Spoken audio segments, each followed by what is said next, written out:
Chapter 1. The Wakefield family was gathered around the table in their spacious Spanish-style kitchen, eating breakfast on a sunny Monday morning. "We're getting our new homeroom teacher today," Jessica announced to the others as she dug a spoon into her grapefruit. "That's great," her father said, helping himself to some scrambled eggs. "I'm a little tired of hearing you two girls complain about your substitute teachers." Elizabeth, Jessica's twin, smiled apologetically. "I guess we did complain a lot, but you know what? It wasn't really the substitutes who were so bad. It was the boys in our class. Whenever there's a sub, they start fooling around." Stephen Wakefield, the twins' older brother, took a break from his breakfast long enough to respond to her comment. "Ha! And I'm sure you're both perfect little ladies when your teacher is away." He turned his attention back to his plate and continued wolfing down his bacon and eggs. Jessica sniffed. "We know how to behave in class," she said primly. "I'm glad to hear that," Mrs. Wakefield said, her eyes twinkling. "And now you'll be getting a new permanent teacher for the term. Have you seen her yet?" "It's not a her," Jessica said. "It's a him. I was in the principal's office on Friday, and I heard the secretary say that our new homeroom teacher is named Mr. Davis." Elizabeth looked thoughtful. "Maybe he can keep those boys from acting so goofy." Stephen grinned wickedly. "You never know. He might let the boys get away with murder. After all, he's one of them." Elizabeth sighed. "Don't be silly. He's a teacher." Jessica put her elbows on the table, cupped her chin in her hands, and gazed dreamily into space. "Maybe he'll be young and handsome." Elizabeth rolled her eyes at her sister's comment. "I just hope he's as good a teacher as Miss Polly was." It was just like Jessica to hope their new teacher was good-looking. For the zillionth time, Elizabeth wondered how two sisters could look exactly alike and act so totally different. Elizabeth and Jessica were mirror images, right down to the dimples in their left cheeks. They had the same sun-streaked blonde hair, blue-green eyes, and peaches and cream complexion. But the similarities ended there. Elizabeth was thoughtful and serious. She enjoyed spending time with her friends, but she also liked being alone, whether it was to read or write or just to think. Jessica, on the other hand, despised being alone. She was always running around, getting involved in schemes, and giggling with her friends about boys, clothes, and makeup. Just this year they had stopped dressing alike, too. Jessica now wore her hair down in soft waves around her face, and she had recently started to wear a little makeup. Today, she was wearing a short purple skirt with a hot pink t-shirt. She was a member of the Unicorn Club, and all members had to wear at least one article of purple clothing every day. Privately, Elizabeth thought the unicorns were snobs, but she tried not to say too many bad things about them. Elizabeth didn't wear any makeup at all, and she wore her hair pulled back on the sides and fastened with barrettes. As for clothes, she was perfectly content with her neatly pressed jeans and a tailored blouse. But despite their different personalities, different interests, and different friends, they were still closer to each other than they were to anyone else.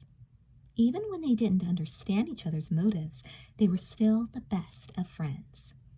"I hope Mr. Davis likes softball," Elizabeth remarked to Jessica as they left the house for school. "We've got the big game on Friday. Maybe he'll let us practice outside during homeroom." Jessica tossed her head confidently, and her blonde waves tumbled around her shoulders. "We'll win, whether we practice or not," she assured Elizabeth. She was probably right, Elizabeth thought. The sixth-grade homerooms had been playing serious softball all term. Each homeroom had its own team. Theirs was the Tigers. Right now, the Tigers were in the championship playoffs with the Wildcats, another homeroom. If the Tigers won Friday's game, they'd be the sixth-grade champions. If not, they'd have to play a seventh game. Elizabeth felt pretty confident the Tigers would win, and Jessica was one of the reasons. Early in the season, the class had discovered that Jessica had a talent for catching balls in the outfield, and she prevented the best hitters on the other teams from scoring. There were lots of fun things coming up in the next couple of weeks. The championships, tomorrow's homeroom outing to the zoo, the sixth grade follies. Thinking about the follies reminded Elizabeth of something, and she turned to Jessica. Did I tell you Nora Mercandy came up with a great idea for our folly skit? I hope I'll get to be the director. Can I be the star? Jessica asked eagerly. Elizabeth hesitated. As much as she loved her sister, she knew she wasn't the most reliable person around. It would be a lot of work, Jess. Memorizing lines, rehearsals every day after school. Jessica frowned as she considered her sister's words. I guess you're right. Forget it. I have more important things to do after school. I wouldn't want to miss any of the unicorn meetings. Then she brightened. How about putting me in charge of makeup? Perfect. I think this is going to be great fun, Elizabeth said with enthusiasm as she thought about how much there was to look forward to. When they walked into their homeroom, it was obvious that the new teacher hadn't shown up yet. Kids stood everywhere, laughing and talking. A couple of boys were having a paper airplane throwing contest. Two of Jessica's best friends and fellow unicorns, Leela Fowler and Ellen Reitman, had their mirrors out and were reapplying lip gloss. Ellen kept fussing with her hair, too. Jessica ran over to join them while Elizabeth made her way to her usual seat, between Nora Mercandy and Amy Sutton. Amy was looking at Leela and Ellen and shaking her head in amusement. I can't believe they're putting on all that makeup and fixing their hair for our new teacher, she said to Elizabeth. She pushed her own stringy, limp blonde hair out of her eyes. I can't believe it either, Elizabeth agreed, glancing back at them. Now Jessica had her mirror out too, and she was anxiously patting her hair. Jessica spent our entire breakfast dreaming about how good-looking the new teacher will be. Well, I just hope he's nice, Nora murmured. Does anyone know what subject he teaches? English, I think, Amy replied. Great, Elizabeth said with enthusiasm. English was her favorite subject, and anyone who taught it couldn't be too bad. Ronnie Edwards and Tom McKay ambled over. Want to hear something funny? Tom asked. Jim Sturbridge claims he's going to pitch a no-hitter this Friday. The girls laughed. Jim was the pitcher for the Wildcats, and he was famous for bragging and showing off. No way, Amy said spiritedly. Ronnie grinned at her. Well, I guess he just forgot that we have Amy Sutton, world-famous hitter, to slam his pitches right out of the park. And my sister, who can catch anything, Elizabeth piped up loyally. Hey, what about me? Tom asked, pretending to look offended. Oh, you guys aren't half bad either, Amy said, her pale blue eyes twinkling. That Sturbridge is in for a big surprise, Ronnie announced. We're going to slaughter him. Hey, I think the teacher's coming, someone called from the door. The entire class scrambled to their seats. In less than a second, the room was silent. Mr. Clark, the principal, entered the room first. Another man followed close behind him. Elizabeth looked at the new teacher curiously. He was a tall, distinguished-looking man wearing a neatly pressed gray suit. He walked stiffly to the desk in front of the room, looking very serious. Class, I'd like you to meet Mr. Davis, your new homeroom teacher this term. I expect all of you to be on your best behavior, and I hope you'll make him feel welcome. Mr. Clark turned to the new teacher. They're all yours, he said, with a smile before walking briskly out of the room. The students stared at Mr. Davis. Mr. Davis stared right back. Good morning, class, Mr. Davis said, still looking terribly serious. After I've called the roll, I'd like to tell you about my plans for this homeroom. I can see already we have some changes to make. 20 sets of eyebrows went up. What's he talking about? Amy whispered to Elizabeth. What kind of changes? Elizabeth was puzzled, too, but she just sat quietly, watched, and waited. Chapter 2. As I call the roll, Mr. Davis continued, I shall indicate where I want you to sit from now on. Elizabeth and Amy looked at each other in alarm. He was changing the seating arrangement? Would they be separated? Slowly, the new teacher started down the list of names, rearranging the class seating as he went. This is weird, Amy muttered, and Elizabeth had to agree.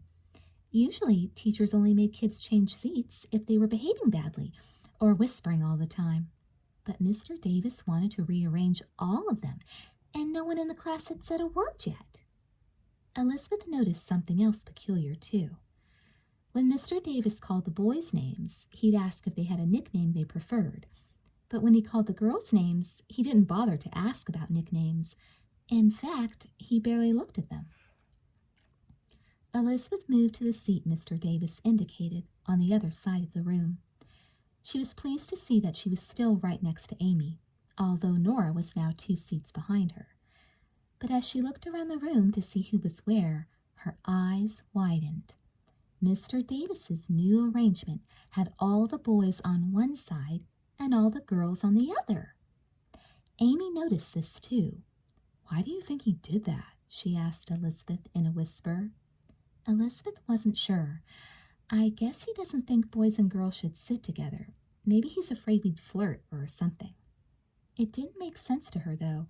Most of the 6th graders she knew, with the exception of Jessica, just weren't into flirting yet. Mr. Davis surveyed the room with satisfaction when the roll call was finished. Now, he said, I will assign regular homeroom duties.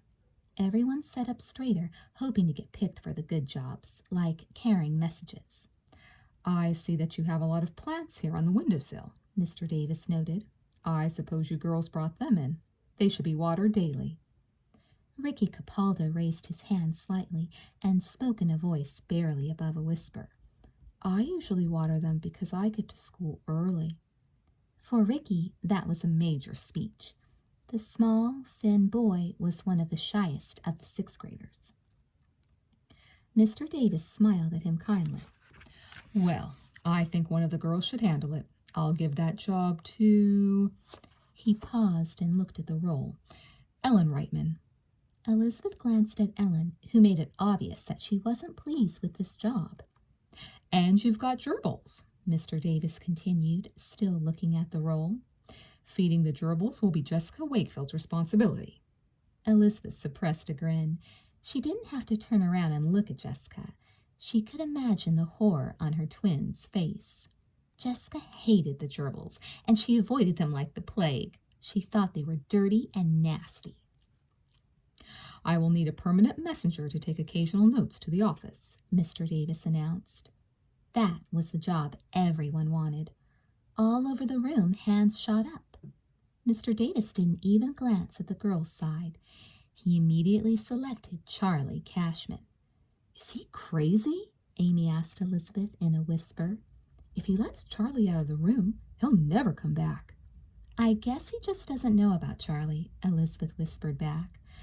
But it seemed to her that one look at Charlie's mischievous expression would alert any teacher that Charlie Cashman was definitely not the most responsible person in the class. Other kids looked on in surprise, too, but Charlie just folded his arms and leaned back with an expression of extreme satisfaction on his face. Finally, Mr. Davis continued, after having assigned most of the chores, we'll need some girls to straighten up the room every day. For what seemed like the first time that day, he looked at the girls' side of the room. When he didn't see any volunteers, he frowned. Everyone has to play his part, he muttered, and examined his roll list. Amy Sutton, Elizabeth Wakefield, Nora Mercandy, and Leila Fowler. Elizabeth heard an outraged gasp. It had to have come from Leila, and Elizabeth knew she must be furious. Leila never had to straighten up anything, not even her own room at home. Her father was one of the richest men in Sweet Valley, and she had at least 2 live-in housekeepers to pick up after her all the time.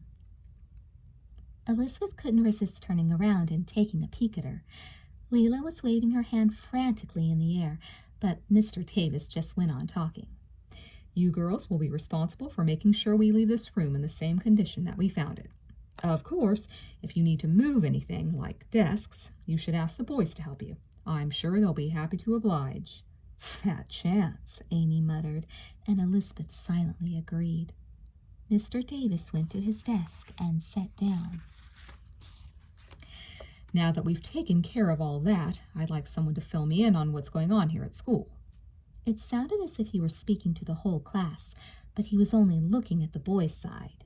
He called on Ronnie. "We're in the middle of the softball playoffs," Ronnie said. "The Tigers, that's us, are playing the Wildcats, another homeroom, on Friday. If we win, we'll be sixth-grade champions." "Excellent," Mr. Davis exclaimed, smiling broadly. "You boys must be terrific ball players." "You boys," Amy gasped. "What about us girls?" Elizabeth cringed, waiting for Mr. Davis to scold Amy for speaking without raising her hand, but Mr. Davis didn't even look at her. "And the sixth-grade follies are next week," Ronnie continued. "We're supposed to come up with a skit." "Ah, a theatrical production," Mr. Davis said. "Very interesting. What else?" Ronnie thought for a minute. "Oh, I almost forgot. Tomorrow we've got our homeroom outing to the San Diego Zoo. Elizabeth organized it." Mr. Davis looked blank. "Who?" "Elizabeth Wakefield." Tentatively, Elizabeth raised her hand to identify herself. Mr. Davis looked at her and nodded. Elizabeth took that to mean she was allowed to speak. "We're supposed to meet here at 9 o'clock, she reported. "There will be a bus waiting to take us to the zoo. We collected money last week for admission and lunches. I think the teacher put it in your top drawer, the one with the lock on it." Mr. Davis reached in his coat pocket and took out a key. Then he opened the drawer and extracted an envelope. "How much is the admission?" he asked, looking in the envelope. $2 a person, Elizabeth told him. Mr. Davis counted out some bills and put them in a separate envelope. Then he got up, went to Elizabeth's desk, and handed her the rest. "You girls buy whatever you need and make sandwiches for lunch." Then he returned to his desk. Clutching the envelope, Elizabeth was stunned. She couldn't believe what she had just heard. Sandwiches? Why should the girls make sandwiches? The money was collected so they could buy lunches at the zoo. But she couldn't bring herself to say anything, so she just sat there, looking glumly at the money. "Let's discuss this zoo trip," Mr. Davis said. "That's a big zoo we're going to, and we won't be able to see everything there. We'd better get organized and decide now which areas we're going to visit. Any suggestions?" 3 girls and 1 boy raised their hands. Elizabeth wasn't surprised when Mr. Davis called on the boy. "How about the Tigers?" "Fine," Mr. Davis said, writing that down. "What else?" "The apes," Charlie Cashman yelled, without even raising his hand. Mr. Davis nodded and noted that. "I want to see the pandas," a girl in the back called out, but Mr. Davis had already called on another boy. He continued to call on the boys as if the girls didn't even exist. "This is crazy," Elizabeth whispered to Amy. "The boys are getting to decide everything." Amy nodded angrily. She was waving her hand frantically and finally resorted to calling out, "Mr. Davis! Mr. Davis!" Mr. Davis turned to her with a look of annoyance. "Don't you know you're not supposed to speak without raising your hand?" Amy's pale face went pink. "I did raise my hand. I wanted to ask if we could see the giraffes." Mr. Davis looked at his list and shook his head. "I'm afraid there won't be time to see any more than what we already have listed." Suddenly, a girl sitting behind Elizabeth shrieked, "Yuck! Look at the spider!" Elizabeth saw it too. It was a pretty big spider, and it was crawling up the wall just a few feet from her. So she grabbed a piece of paper from her desk and got up to get it. "What do you think you're doing?" Mr. Davis asked sharply. Elizabeth looked at him in confusion. "I was just going to get rid of the spider." "Well, sit down," Mr. Davis barked and turned to the boys. Tom, would you go and get that spider?" Thank goodness the bell rang just then. Elizabeth didn't think she could spend 1 more minute in that classroom. But Mr. Davis still had one thing left to say. "I need some boys to help me carry books to another room." He pointed to Ronnie and Ricky Capaldo. "I could carry twice as many books as that skinny little Ricky Capaldo," Amy muttered as she got up from her seat. Why doesn't he ever call on girls? I don't get it, Nora said, joining them. How come he gave all the good jobs to the boys? Jessica, Leela, and Ellen, all looking furious, came over to them. This is outrageous, Leela said through gritted teeth. Why should I have to straighten up this room? Elizabeth wasn't thrilled with that job either, but she was even more upset about the way Mr. Davis was treating all the girls. How come it's the girls who have to do the cleaning up? And feed the gerbils, Jessica wailed. How disgusting!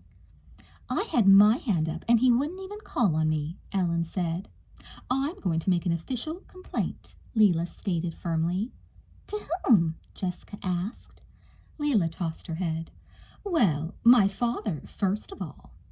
Amy made a face. It's so babyish to complain about a teacher to your parents. Remembering what her father had said just that morning, Elizabeth knew she'd better not start complaining about Mr. Davis at home. Do you have any better ideas? Leela snapped. No, Amy admitted, and turned to Elizabeth. Do you? Elizabeth shook her head sadly. No. She realized she was clutching the money envelope so tightly her knuckles had turned white. Suddenly, she remembered the other job Mr. Davis had given her. Hey, she said weakly, who's going to help me make sandwiches?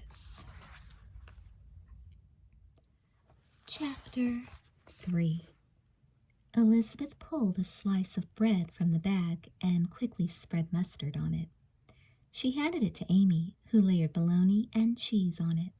Then Amy passed it to Nora, who added another slice of bread and cut the sandwich in half. Elizabeth glanced at the kitchen clock. We'll have to hurry if we're going to be at school by 9. It's too bad we couldn't make these last night, Amy grumbled. Then we wouldn't have to rush. Elizabeth shook her head. If we'd made them last night, they'd be soggy by today. So what? Amy said. The boys deserve soggy sandwiches. I can't believe Mr. Davis is making us do this. I wish we had more help, Nora commented. We still have to bag them and add the other stuff. A few seconds later, Jessica appeared, wearing a light blue jumpsuit. Jessica, put a sandwich in each of the brown bags with an apple, a brownie, and a bag of chips, Elizabeth instructed her. Jessica groaned, but she joined the production line. What kind of sandwiches are these? Some are bologna and cheese, Nora told her, and some are peanut butter and jelly. Jessica giggled. Why don't you just mix them all together? Amy rolled her eyes. That's disgusting, Jessica. It would serve those dumb boys right, Jessica said. Elizabeth tried to be fair. I guess we shouldn't blame the boys. It's not their fault Mr. Davis favors them. She's right, Nora said. The only person to blame is Mr. Davis himself. Jessica's eyes glinted with a familiar, mischievous twinkle. Then let's make Mr. Davis a special sandwich. Elizabeth eyed her sister suspiciously.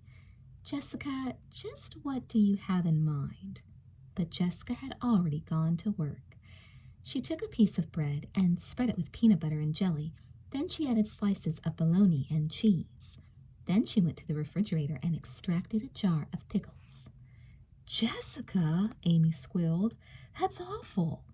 But she was grinning as Jessica pulled out a pickle, neatly sliced it, and added it to the mess on the sandwich.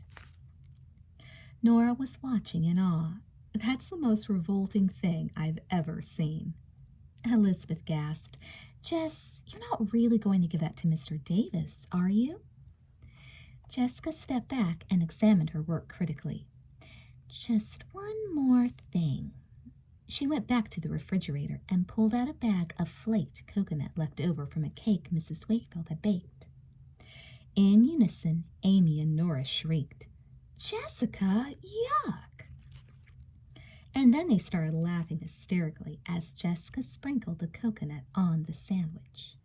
She carefully wrapped the sandwich and placed it in a brown paper bag. Perfection, she announced, holding up the bag. At first, Elizabeth watched in horror. Then, as she imagined Mr. Davis biting into the sandwich, she just had to burst out laughing. We can't do this, we can't do this, she kept saying, but she was laughing so hard tears were streaming down her face. Mark the bag so we'll know it's his, Amy suggested, still giggling. Jessica took a pin and made an X on the bag. What's so funny? Mrs. Wakefield was standing in the doorway, watching them with interest. The girls immediately choked back their giggles. Oh, we're just being silly, Jessica said, winking at the others behind her mother's back. It looks like you girls are going to need a ride to school, Mrs. Wakefield said, noticing the growing mound of bags. Let me know when you're ready, and I'll drive you. As soon as she was out of hearing distance, Elizabeth turned to Jessica. You're terrible, Jess. What if Mom had seen us? Oh, Lizzie, come on. Don't be such a goody two-shoes. It'll be funny. Oh, I guess you're right, Elizabeth murmured, still not completely convinced. Did you tell your parents about Mr. Davis? Amy asked her. No, Elizabeth replied. My father said he didn't want to hear any more complaints about teachers. Nora scraped the last of the jelly out of a jar and slapped it on the bread. Well, I don't care if Mr. Davis is a teacher. I think he's a creep. Who's a creep? Asked Stephen, sauntering in and reaching for a bag of chips. Jessica managed to snatch it away before he could get his hands on it. Elizabeth figured it was safe to complain about their teacher to Stephen. After all, he was always complaining about his teachers. Our new homeroom teacher, Mr. Davis, he actually separated the boys from the girls in class. Yeah, and the boys get to do all the good stuff, Amy added. And we're stuck making lunches. Stephen nodded in approval. Sounds to me like Mr. Davis has the right idea. The girls groaned and made faces at him, but Stephen just eyed the sandwiches appreciatively. Hey, can I have one of those? Elizabeth looked at the others and tried to suppress a giggle. Why don't you ask Jessica to make you one of her extra special ones? It was lucky for Stephen that he was satisfied with the bologna and cheese he grabbed from the table. When the girls finished packing the lunches, they piled the small brown bags into 2 big shopping bags. Then they piled both of the bags and themselves into the car where Mrs. Wakefield was waiting. It was certainly nice of you girls to volunteer to make the lunches, Mrs. Wakefield commented as she drove them to school. We didn't, Jessica started to say, but Elizabeth poked her in the ribs. We didn't have much trouble, Jessica finished lamely. Their classmates were waiting in front of the school with Mr. Davis, who was taking roll before they boarded the bus. He told the girls to get in first and fill up the back seats. Naturally, the girls have to sit in the back, Amy muttered as she and Elizabeth boarded. Well, at least that way we can talk about him, and he won't hear us, Nora said. Sure enough, most of the conversation at the back of the bus centered on Mr. Davis. What's his problem anyway? One girl asked. I heard he used to teach at an all-boys school before he came to Sweet Valley, another girl said. Well, he'd better get used to girls fast, Leela snapped, or we're going to have to do something drastic. We already have, Jessica said, and she told Leela about the special sandwich she'd made for him. The word spread through the back of the bus, and soon all the girls were eyeing Jessica with the utmost respect. Elizabeth shifted uncomfortably in her seat. She was still feeling a little funny about that sandwich. She didn't see how it could change Mr. Davis's attitude toward girls, but she tried to push her guilty feelings aside. It was a beautiful sunny day. They were on their way to a fabulous place, and she was determined to enjoy it. Most of the kids had been to the San Diego Zoo before, but it was the kind of place a person could go to again and again without ever tiring of it. As the class moved from one area of the zoo to another, Elizabeth noticed that the boys were staying very close to Mr. Davis, and they listened to every word as he pointed out the various animals. I think the boys like Mr. Davis, Amy told Elizabeth. I heard Jerry McAllister tell Charlie Cashman he thought Mr. Davis was really neat. You're kidding, Elizabeth exclaimed. How can they think he's neat? You know how boys are, Amy replied. Elizabeth had an awful thought. Amy, What if the boys start acting like Mr. Davis? You know, treating us as if we're not as good as they are. They'd better not, Amy said. We might not be able to do anything about Mr. Davis, but our own classmates can't get away with it. Throughout the morning, as they toured the zoo, Mr. Davis talked about what they were seeing, but it always seemed as if he were just talking to the boys.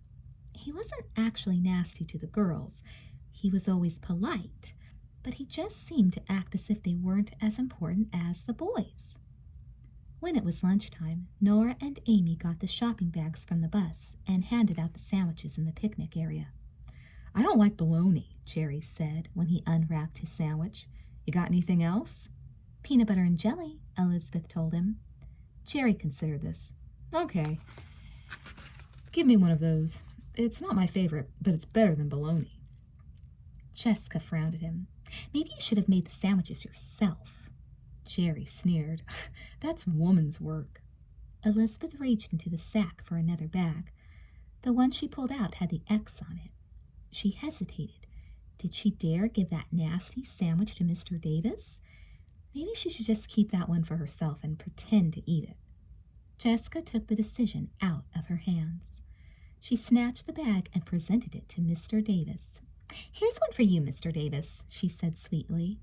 Thank you, Mr. Davis replied. Here's some money, girls. Why don't you go over to the refreshment stand and buy us all sodas? It took Elizabeth, Jessica, Amy, and Nora 4 trips to bring back enough sodas for everyone. By the time they had completed the last trip, they were all furious. What does he think we are, slaves? Amy fumed. I can't wait for him to bite into that sandwich, Jessica said. And even Elizabeth had to admit that Mr. Davis didn't deserve anything better. She sat down at a table and opened her own bag. Looking around, she noticed that the boys were seated separately from the girls. She had wanted to talk to Ronnie about the 6th grade follies, but now it was impossible. She glanced at Mr. Davis, who was unwrapping his sandwich. Quickly, she looked down at her own, not really wanting to see him take that fatal bit. But Amy was sitting right next to her, and in a whisper she described what was happening. He put the sandwich down. He's opening his chips. He's eating a chip. Now he's finishing his soda. He's picking up his sandwich. She clutched Elizabeth's arm. He's biting it. Elizabeth raised her eyes and looked directly at Mr. Davis. His expression was very peculiar, and she could have sworn his face actually turned a little green. Quickly, he took a napkin and held it to his mouth. Probably spitting it out, Amy said gleefully. Both girls watched as he took a long drink of his soda. Jessica and Leela and some of the other girls were trying desperately to hold back their laughter. Elizabeth's own face was burning. That wasn't very nice of us, she whispered sadly. It serves him right, Amy stated firmly. And even Elizabeth had to agree when they finished their lunches, and Mr. Davis told the girls to clean up. I'm not cleaning up, Leela declared, folding her arms across her chest. And I'm going to tell my father about this. He'll get him fired. No, don't do that, Jessica said. We should take care of this ourselves. How? Leela asked. Jessica looked thoughtful. I'm not sure, but we'll come up with something. Elizabeth gazed at her sister uneasily. What kind of scheme would Jessica cook up now? That afternoon, they saw bears, zebras, lions, and a few animals Elizabeth couldn't even identify. They walked all over, admiring the sights, gazing in fascination at all the remarkable creatures. Mr. Davis treated them all, even the girls, to ice cream. That made Elizabeth feel a little better. At least the girls weren't being excluded from everything. Maybe Mr. Davis isn't so bad after all, she said to Amy as they got back on the bus. He just hasn't been around girls that much. Maybe, Amy said, but her voice was doubtful. He bought us all ice cream, Elizabeth reminded her. That was nice, Amy admitted, but he doesn't have to buy us anything. All he has to do is treat us like people. As the bus moved away from the zoo, Mr. Davis got up from his front seat and addressed the students. Starting tomorrow, we're going to try something new in homeroom, he said. From now on, we're going to have class discussions during the period. Tomorrow's topic will be poetry. There were a few groans here and there, but Elizabeth clapped her hands together in delight. She loved poetry. I've made copies of 2 different poems, which I'm going to hand out, Mr. Davis continued. I want each of you to read your poem carefully and be prepared to read it aloud in homeroom. He took a stack of papers from his briefcase and walked to the back of the bus. He handed them to Nora. Would you pass these out among the girls, please? Then he went back to the front of the bus, got another stack of papers, and handed them out to the boys. Elizabeth turned to Amy. See? A person who likes poetry can't be all bad. Amy just shrugged. She didn't look convinced, but Elizabeth sat up straight and happily waited for her poem. Homeroom was definitely looking better.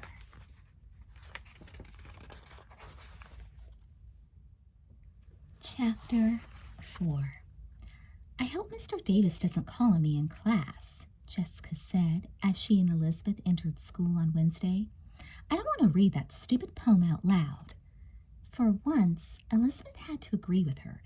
It was a stupid poem, and she was very disappointed with it. With all the beautiful poems in the world, why did Mr. Davis pick one about fairies dancing in a garden? It was babyish, and Elizabeth, too, hoped she wouldn't have to read it in class. You're supposed to feed the gerbils, Elizabeth reminded her sister as they entered homeroom.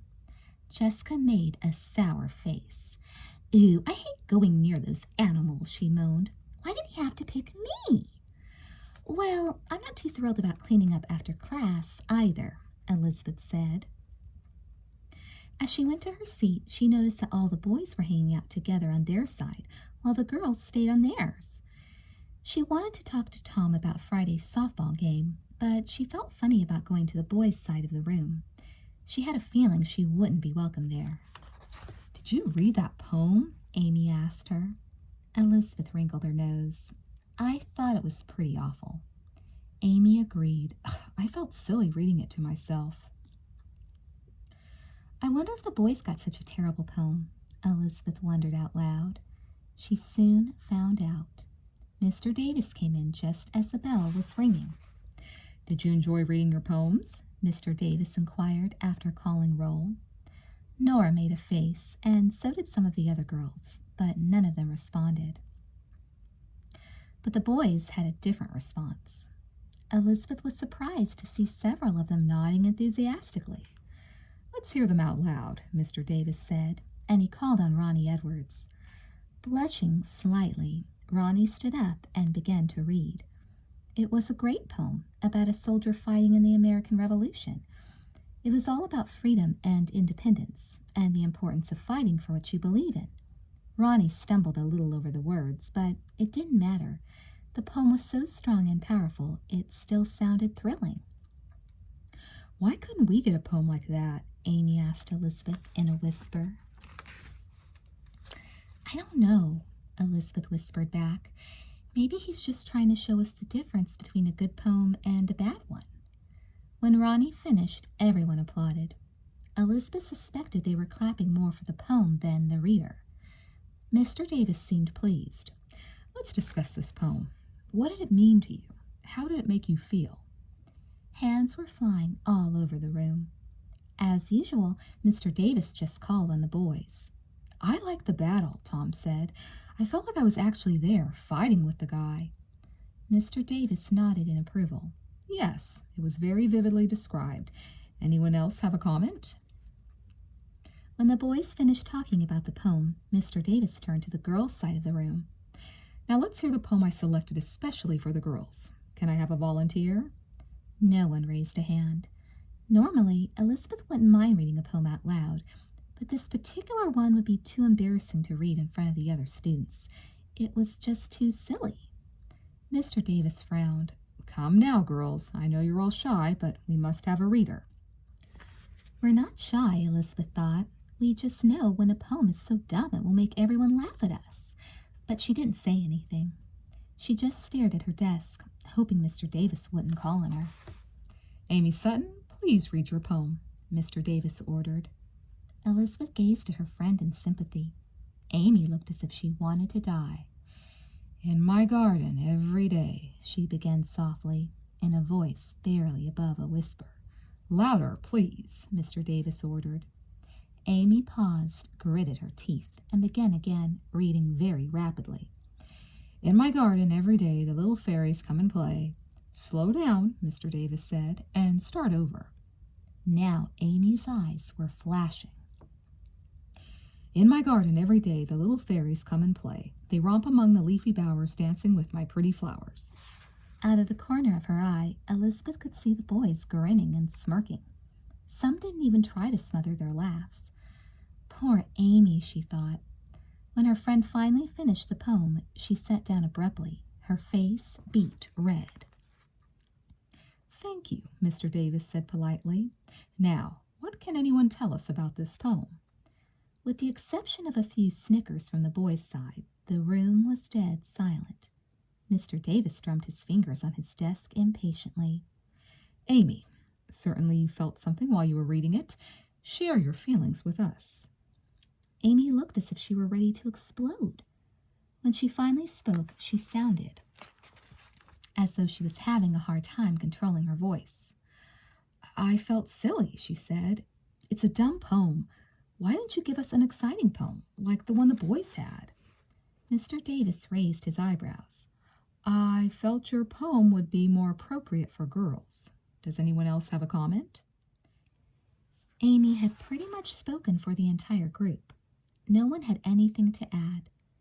Mr. Davis shook his head sadly.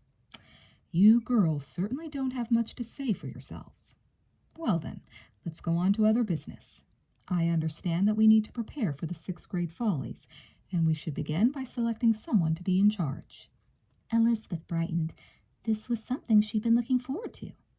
Amy raised her hand and began waving it so wildly Mr. Davis had to notice and call on her.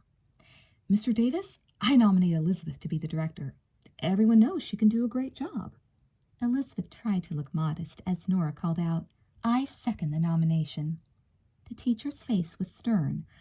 I don't recall saying anything about an election for director. I've already decided to ask Tom McKay to direct the skit.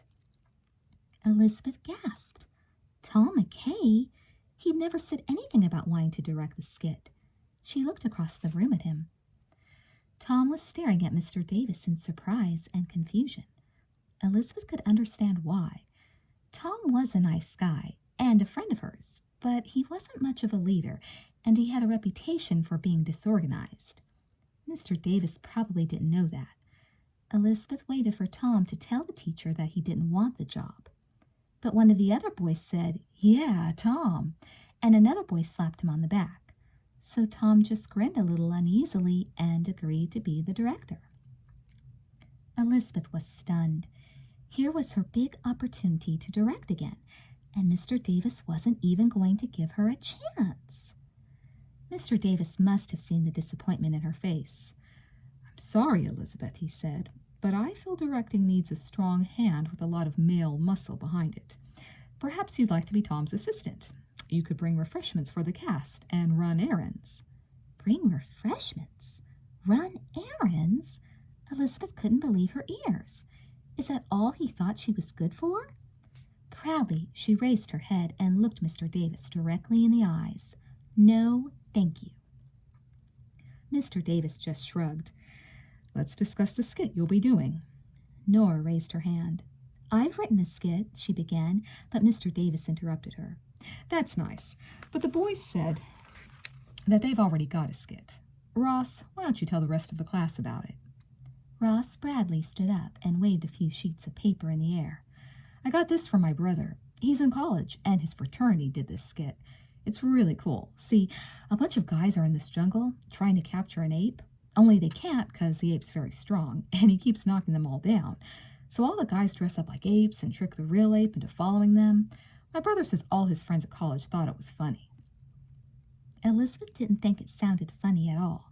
She thought it sounded very stupid, and it didn't have even one part for a girl in it. But that didn't seem to bother Mr. Davis at all. Fine, Ross, fine, was all he said. Elizabeth turned around in her seat and looked at Nora. Nora's mouth was open and her eyes were shining. as if she were just about to burst into tears. Elizabeth knew exactly how she felt. "It's almost time for the bell," Mr. Davis said. "You girls better start straightening up." Elizabeth and Amy exchanged frustrated glances. "Leela, aren't you a member of the cleanup crew too?" Mr. Davis asked. Leela looked positively ill, but she got up and followed the other girls as they walked around the room. They picked up a few crumpled pieces of paper from the floor. As Elizabeth passed Jerry McAllister's desk, he casually pushed his pencil so it fell off his desk and hit the floor. "Hey, Elizabeth, pick up my pencil." Elizabeth glared at him. "Pick it up yourself," she hissed. Jerry looked startled at this unusual response from Elizabeth, but he quickly recovered. "It's your job," he said with a smirk. "You're the homeroom maid, aren't you?" Somehow, Elizabeth managed to control her temper. Down the aisle, she saw another boy toss a wadded-up paper on the floor just as Amy walked by his desk. Amy ignored it. "You missed this," the boy called to her, grinning. Amy whirled around, picked up the paper, and held her arm back as if she were going to throw it at him. Luckily, the bell rang. Out in the hallway, Elizabeth, Nora, and Amy huddled together. "My skit's much better than Ross's," Nora said mournfully. "And I was counting on directing it," Elizabeth added in the same tone. "I just don't understand Mr. Davis at all." "I do," Amy said unexpectedly. "I mean, I think Mr. Davis is an outright sexist." Nora's mouth dropped open. "You're nuts! He's not even good-looking." Amy rolled her eyes. "Not sexy, dummy. Sexist. He thinks boys are better than girls. That's why he's letting the boys do all the important things." Her explanation made sense to Elizabeth, but it didn't make her feel any better. "What are we going to do about it?" she asked. "I don't know," Amy said. "The worst part is we're going to be stuck with this teacher all year." "I hate to think about what the Folly skit is going to be like," Nora murmured. "And letting Tom direct it? That's crazy. He doesn't know anything about directing." "I'm going to talk to Tom," Elizabeth said suddenly. "I don't even think he wants to do it." "Here he comes now," Nora said. Tom was coming out of the homeroom with a couple of other boys. Elizabeth turned to him and smiled brightly. After all, she wasn't mad at Tom. It wasn't his fault that Mr. Davis had picked him. "Tom," she said, "are you sure you want to direct the skit?" Tom just shrugged. That was odd, Elizabeth thought. They were pretty good friends. "Sure," he said, but his tone wasn't very convincing. "Look, Elizabeth, I know you wanted to be in charge, but Mr. Davis is right. Girls can't handle big jobs like that." With that, he turned and walked off with his friends. Elizabeth stared after him. Then she looked at Amy and Nora and shook her head sadly. "You know what, guys? I have an awful feeling that this sexist business must be catching." Chapter 5. On Thursday afternoon, Elizabeth and Jessica came home from school with a plan. Elizabeth went directly to the kitchen to get sodas and a snack, while Jessica went looking for their mother. She found Mrs. Wakefield in the study, flipping through an interior design magazine. "Mom, is it okay if we have some friends over this afternoon?" She hoped it was, since she'd already invited them, and they were probably on their way at that moment. Mrs. Wakefield looked up from her magazine. "Of course it's okay, dear. I'm surprised you're even asking. You know you don't need permission to ask a couple of friends over." Jessica bit her lower lip and gave her mother a lopsided grin. "Well, it's not just a couple of friends, Mom. It's all the girls in our homeroom." Her mother's eyebrows went up. "All of them? What's going on? A project for school?" "Something like that," Jessica said. Her mother looked at her curiously, but Jessica didn't offer any more information.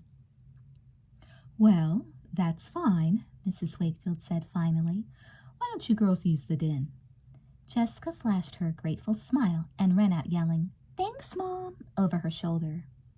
She joined Elizabeth in the kitchen, then helped herself to a potato chip from the bag her sister was emptying into a bowl. "It's okay with Mom," Jessica told her, "and I didn't say what we were planning to do." "Good," Elizabeth replied. although she felt sort of funny keeping the secret from her mother. But, like Jessica, she knew Mrs. Wakefield wouldn't approve of their idea. The girls had just finished setting out the chips and pretzels and sodas in the den when the doorbell rang. Leela and Ellen arrived first, followed by Amy and Nora, and then the 4 other girls in their class trooped in. Everyone gathered in the den, sitting around and looking at each other awkwardly. Elizabeth realized they'd never all socialized together, outside of homeroom. But they all had one thing in common, a dislike for Mr. Davis, and that was reason enough to meet outside of school. "He's ruined our homeroom," one of the girls said. "And it's not just Mr. Davis anymore," Amy said. "Now all the boys are acting like him." "They're even more obnoxious than usual," Elizabeth noted. "You know, Tom McKay used to be a good friend. Now even he acts snotty." "Charlie and Jim are the worst," Jessica complained. "They keep ordering us around as if we're their personal slaves or something." "And Mr. Davis lets them get away with it," another girl moaned. "He even expects us to pick up after them," Leela said. "He thinks that's a girl's duty. Well, I'm getting sick of it." Elizabeth was on the verge of reminding her that she hadn't once helped straighten up after class, but she decided not to mention it. After all, they were all sick of what was going on, and it was important that they stick together to fight for a change. "So what are we going to do about this?" Ellen asked. "First off," Elizabeth said, "I think we should go on strike. No more straightening up, watering plants, or making refreshments." "And I've got another idea," Jessica said. "We have to teach Mr. Davis and the boys a lesson. I think we should act just the way we're being treated." Now everyone looked confused. "I don't get it," Nora said. "What do you mean?" Jessica explained. "Well, they keep telling us we can't do anything important, right? They think girls are dumb and silly and helpless. So let's start acting that way." "That's a crazy idea, Jessica," Amy exclaimed. "Do you think it'll work?" Jessica shrugged. "It's worth a try, and I think it might be fun, too," she added with a laugh as she turned to face Ellen. "You're supposed to water the plants, right? Well, tomorrow you could say you can't do it because the watering can is too heavy for you to lift." "I get it," another girl said excitedly. "And when he tells you to straighten up the room, you say you can't because you just polished your nails." "Exactly," Jessica said. "We'll whisper to one another, giggle a lot, and act silly." A brilliant notion struck her. "And watch me during class. Whenever I do this," she touched her index finger to her right eyebrow, "everyone start giggling. It'll drive the boys crazy." Everyone started talking excitedly. "We should all wear dresses tomorrow," Leela suggested, "the most feminine ones we have." Amy, a notorious tomboy, groaned at that idea, but she reluctantly agreed. "Elizabeth, do you really think this is going to work?" "I'm not sure," Elizabeth replied, "but at least maybe it will make him see how stupid his ideas about girls are. We're going to show him how girls would act if they really were helpless." Just then, they heard Stephen's voice in the kitchen.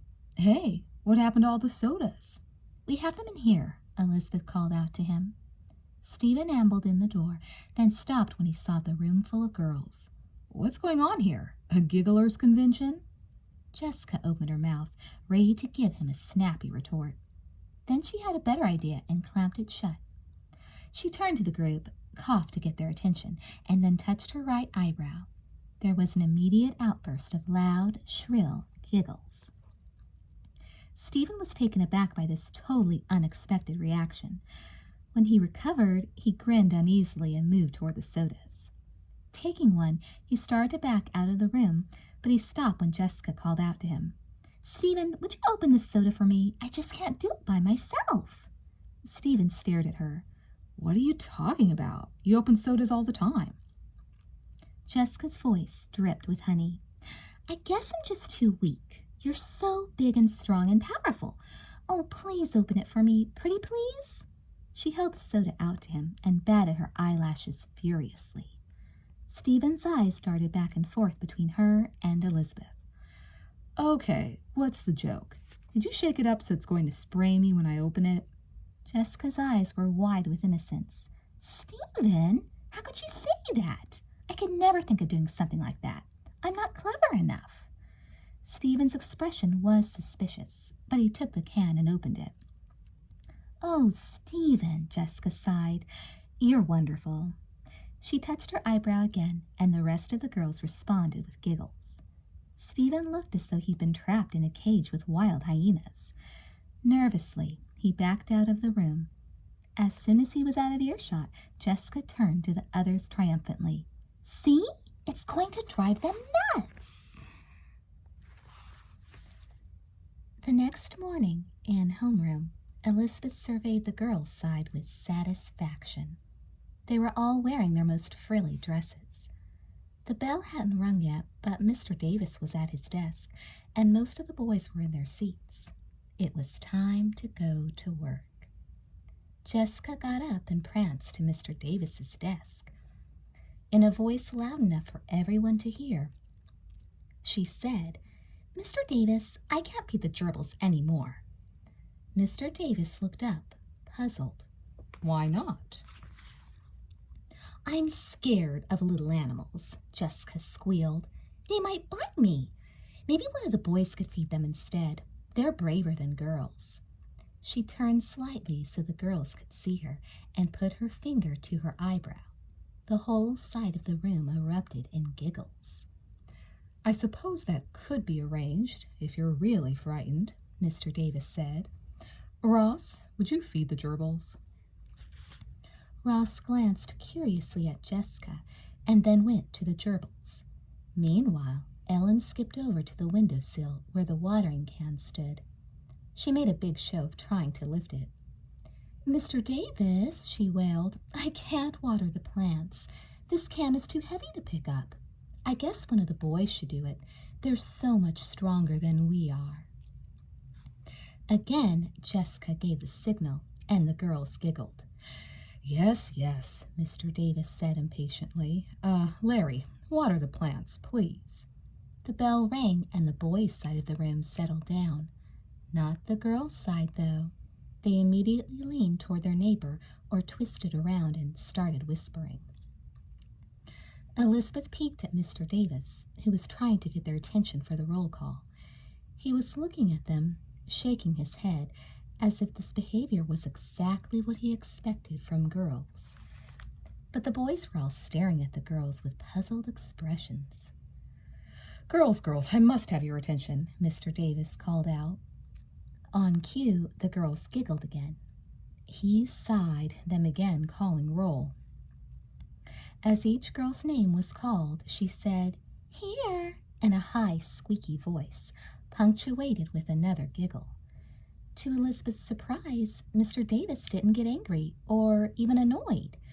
He smiled sweetly, shook his head again, and murmured, Well, girls will be girls. But the boys knew something was up. Every time Elizabeth sneaked a peek at their side, she caught one or two eyeing them warily. I have an announcement to make, Mr. Davis said when he finished the roll. We're going to have a visitor on Monday. Mr. Clark will be observing this class. I've told him how we're using our homeroom time more productively now, and he wants to see it for himself. We need an especially good topic for Monday's discussion. Any suggestions? While the boys thought about this, half the girls raised their hands eagerly, and they didn't wait to be called on. Mr. Davis, Jessica said, can we talk about fashion? On television, they said the skirts are going to be shorter this spring. I think we need to discuss that. Mr. Davis smiled in amusement. I know that's a subject of great interest to you girls, but Amy didn't let him finish. I can think of something much more important, she called out. Makeup. Mr. Davis put his hand to his mouth and coughed, as if he were trying to conceal a chuckle. Makeup? Yes, Amy exclaimed, her voice quivering with excitement. Like, what's better, pink blusher or peach? And should we wear blue or green eyeshadow? I've been worrying about that all week. The boys were watching Amy with their mouths open, and Elizabeth knew why. Of all the girls in the homeroom, Amy would be the last one to care about makeup. Mr. Davis didn't look disturbed by this at all. I don't think girl talk is really appropriate for a homeroom discussion, he said kindly. But may I add that you girls look very pretty today. Now, boys, can you think of a good topic? Tom raised his hand. How about democracy? Mr. Davis looked at him with approval. Excellent idea. We can talk about the Declaration of Independence and the Constitution. You've all studied that in your social studies classes, am I correct? Everyone nodded. Mr. Davis seemed satisfied. Then that will be our subject, and I hope you all will be on your best behavior Monday. Let's show Mr. Clark that we have the smartest boys and the sweetest girls in the 6th grade. Elizabeth had to press her lips together to keep from gasping. Sweetest girls? Is that all they were expected to be? Sweet? As for today, Mr. Davis continued, I think we should spend the rest of the period talking about your big game this afternoon. I hope you boys are ready to smash the Wildcats. Now, who's pitching? I'm pitching, Ross said. And who are your best hitters? Mr. Davis asked. Ross scratched his head. Well, we've got a few. There's Ronnie and Charlie. His voice faded, and he mumbled the last 2 names. And Amy and Nora. Mr. Davis frowned. Amy and Nora? Are you telling me you have girls on this team? When Ross nodded, Mr. Davis's frown deepened. I certainly hope the girls aren't in key positions. Yeah, Charlie said. I don't know why we let girls on the team in the first place. Several other boys nodded in agreement. Elizabeth couldn't resist glaring furiously at the boys. Surely they remembered how Amy had won the last game for them, sliding into home half a second before the ball reached the base. Mr. Davis was looking worried. And this is the championship game. Tom raised his hand. It's too late to change the starting lineup, Mr. Davis. He glanced anxiously at the girls. You're not planning to play in those dresses, are you? Amy laughed lightly. Of course not. I've got my uniform right here. She held up a bag. But I'm not going to be sliding into any bases this time. I just had my uniform cleaned, and I don't want to get it dirty. Mr. Davis shook his head wearily. The girls giggled, and Elizabeth was pleased to see the boys looking very worried. It was the top of the 7th inning. The Tigers were leading by 1 run. Elizabeth knew they could have been leading by a lot more, but only the boys were scoring. The girls were concentrating on playing just the way Mr. Davis thought girls would play, badly. Nora was on first, and Jerry McAllister was at bat. Jim Sturbridge was pitching for the Wildcats, and he sent Jerry an easy one. Jerry hit it to left field and took off. It wasn't a great hit, but it wasn't bad either. Jerry made it easily to first, and Nora should have been able to make it to second. But instead of running normally, she took her time, prancing daintily. And by the time she got to second, the second baseman had the ball firmly clinched in his hands. That's the second out, Amy murmured. Honestly, Jessica, it's harder to play badly than it is to play well. We could still win this game, you know. And you know what will happen then? Jessica retorted. The boys will still get all the credit. We're giving them exactly what they asked for, and it'll serve them right when we lose the game. Who's up at bat next? I am, Amy said mournfully. She went over to home plate and picked up the bat. She took a few practice swings, the kind she was famous for, swift and powerful. Jim Sturbridge wound up the ball and threw it. Amy chopped at the ball. Strike 1, the umpire called. With the second pitch, Amy acted as if she were holding a badminton racket instead of a softball bat. Strike 2. And with the third pitch, the bat turned into a croquet mallet. Amy was swinging 2 feet below the ball. Strike 3. I hated doing that, Amy confessed to Elizabeth as they made their way onto the field. Elizabeth put a sympathetic arm around her friend. I know, she said, but it's for a good cause. The boys were doing their best to keep the Wildcats from scoring. In fact, the Tigers still had a chance at winning. Jessica was in right field and Elizabeth was covering first base. But they made a big point of meeting halfway between their positions. There, they'd act as though they were having an intense conversation, and they ignored the game. The Wildcats' best batter was up. He hit a low one to left field, and no one was able to catch it. He made it to second. The next batter hit two, and now the Wildcats had runners on first and third. Elizabeth imagined the boys were all breathing sighs of relief when they saw who was up next. It was Randy Mason, and he always hit high fly balls to right field that were easy to catch. Elizabeth turned and looked at Jessica. If she caught this ball, the Wildcats would be out, and the Tigers would be the sixth grade champions. Jessica had her hands on her hips, and she was watching Randy intently. Randy swung and hit his usual high fly. It was heading straight toward Jessica. For a second, it looked as if Jessica was going to catch it. She had her hands up in the air.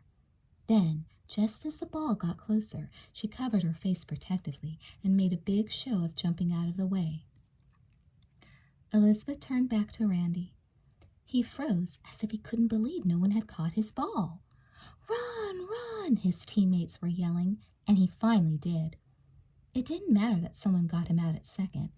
The guys on first and third had come home, and the Wildcats had beaten the Tigers by 2 runs.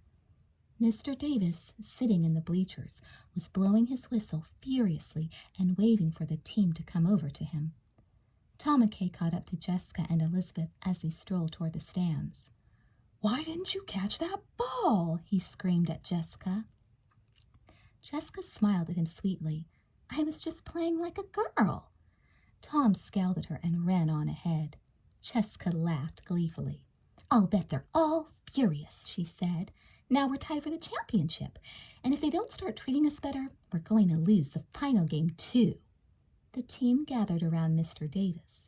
His face was red, and he looked very upset. "That was terrible," he yelled.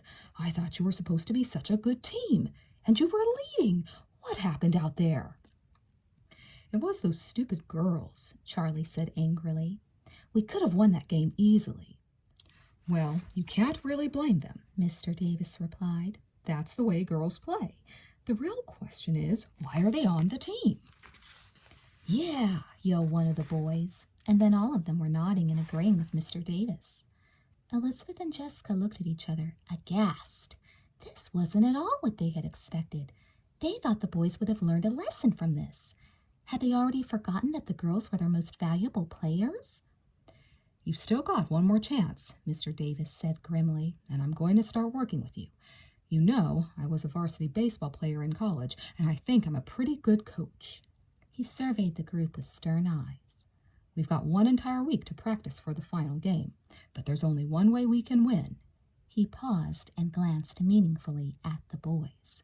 "We're taking all the girls off the team."